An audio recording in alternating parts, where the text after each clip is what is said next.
بسم اللہ الرحمن الرحیم الحمد للہ رب العالمین والعاقبۃ للمتقین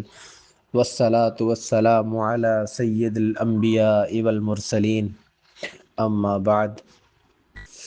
عن سلمۃ رضی اللہ عنہا عن النبی صلی اللہ علیہ وسلم قال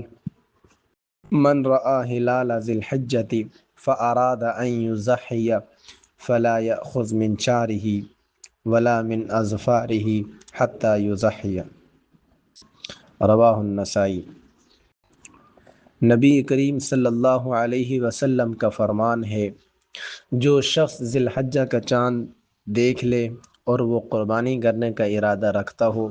تو وہ اپنے بال اور ناخن نہ کاٹے حتیٰ کہ قربانی کر لے۔ سامعین اور ناظرین، آج ہمارا عنوان ہے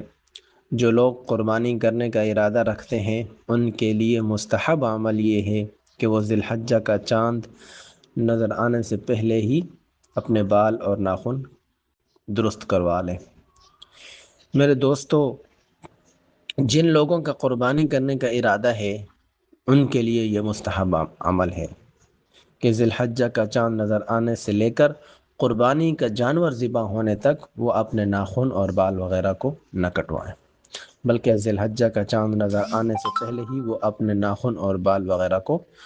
درست کروا لیں۔ یہاں دو باتیں ذہن میں رکھیں۔ ایک تو یہ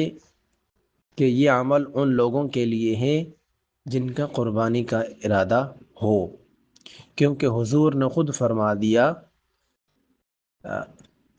فَأَرَادَ أَن يُضَحِّيَ فَلَا يَأْخُذْ مِن شَعْرِهِ وَلَا مِن أَظْفَارِهِ۔ ٹھیک ہے، تو حضور نے خود فرمایا کہ یہ کام وہ کرے جس کا قربانی کا ارادہ ہو، لہٰذا جو قربانی کرنے کا ارادہ رکھتے ہیں یہ عمل ان کے لیے مستحب ہے۔ اور دوسری درخواست یہ ہے کہ ہر عمل کو اس کی جگہ پر رکھنا چاہیے۔ یہ مستحب عمل ہے، اس کو کرنا چاہیے، یہ باعث ثواب ہے، لیکن اگر کوئی شخص ایسا ہے جو سفر پر تھا یا اس کے علم میں نہیں تھا یا سستی کی وجہ سے وہ بال اور ناخن وغیرہ نہیں کٹوا سکا اور اب ذی الحجہ کا چاند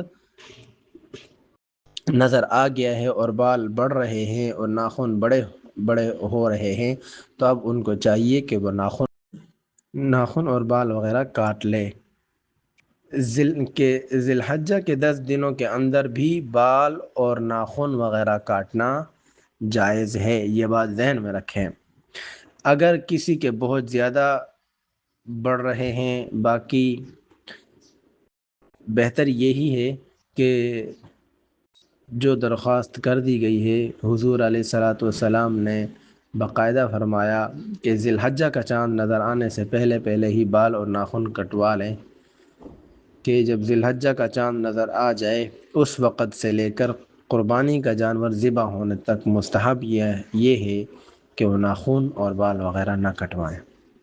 السلام علیکم ورحمۃ اللہ۔